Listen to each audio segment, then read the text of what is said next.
Hello, my name is Rob Morales, and today we are going to be discussing the definition of the derivative.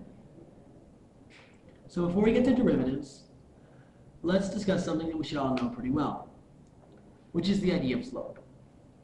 Slope represents the relative steepness of a line.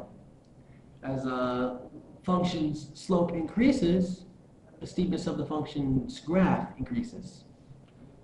As the function's slope decreases, its steepness decreases until it becomes negative. This, of course, lays the foundation for increasing and decreasing functions.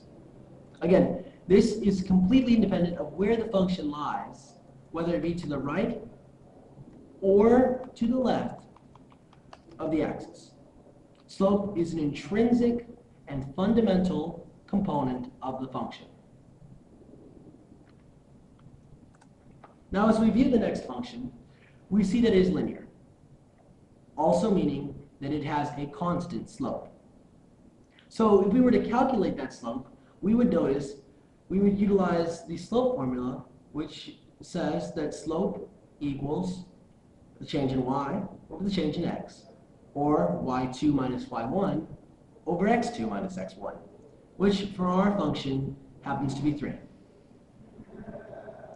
Now, a long time ago, a couple guys named Linus and Newton had this idea. They wanted to calculate the slope of a function at a single point. In other words, they wanted to move the two bars here closer and closer and closer together until essentially they were measuring the slope at an area 0. Where the difference between x and x1 was 0, and the difference between y and y1 was all that they would have. This proved problematic because, as we all know, you cannot divide by 0.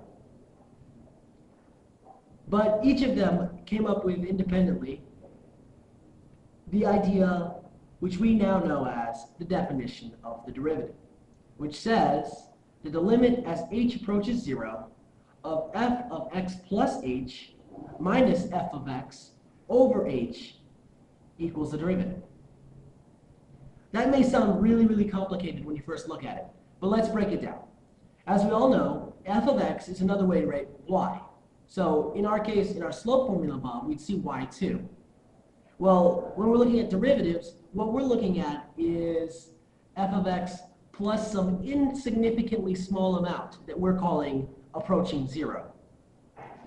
So h isn't even, we can almost treat h like it's an added term, even though it really is almost nothing. So we have f of x plus h, meaning that it's f of x plus some insignificantly tiny amount minus f of x over h. In other words, if we were to look at our x minus 2 minus x sub 1, x2 minus x1, excuse me, that would be the difference between our x's for our slope formula. In our derivative formula, we've already assumed that we are so close that the difference between our x's is approximately 0. Or rather, approaching 0. That's why it's h. So now that we know the fundamentals of what the definition says, let's try to work through it. So if we go down, we can first off expand our parentheses using basic algebra. We can substitute in our equation. So if you look closely at this, we can see that we have 3, and then in the place which we once had x, which is up here, remember our base equation is 3x minus 4. Therefore, we put in the first f of x category, 3x plus h minus 4. Then we subtracted that from our original equation, which was 3x minus 4. And then we put it all over h. So that's simple enough, right? Now we just expand the parentheses.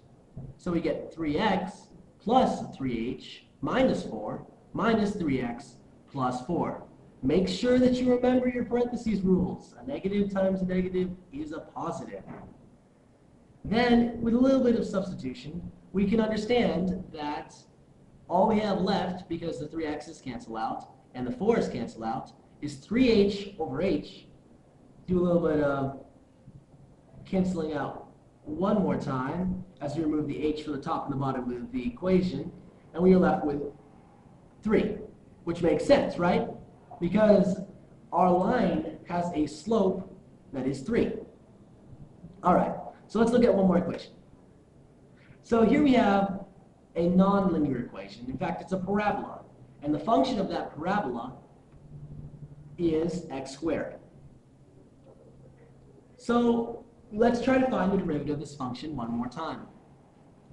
So again, we write f of x, the derivative equals, or f prime of x, equals the limit as h approaches 0 of f of x plus h minus f of x over h. All right, that's simple enough to understand. So let's plug in f of x plus h. So we get x plus h squared, because our parent function was x squared, minus x squared over h. Right? Notice that we keep the limit notations. We haven't applied the limit, therefore we cannot remove the limit notations. All right.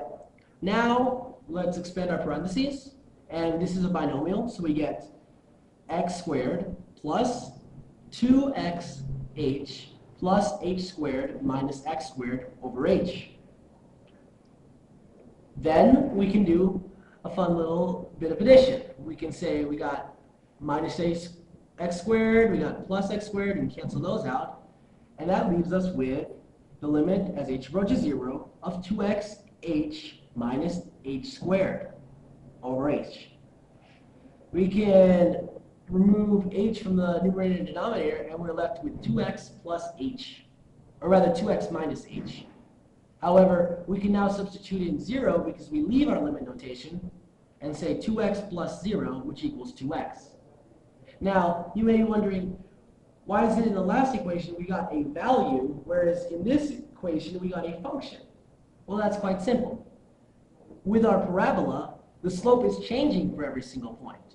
So essentially, if we wanted to find the slope at a point, which in this case we would say perhaps 1, we would substitute 1 into our derivative function, and we would find that the derivative at point 1 is 2.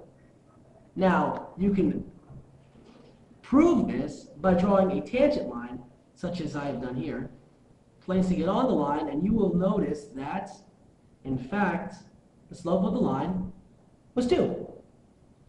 Well, I hope that you guys understand a little bit more about the derivative and the definition of the derivative, and I hope you have enjoyed this lesson. Have a wonderful day.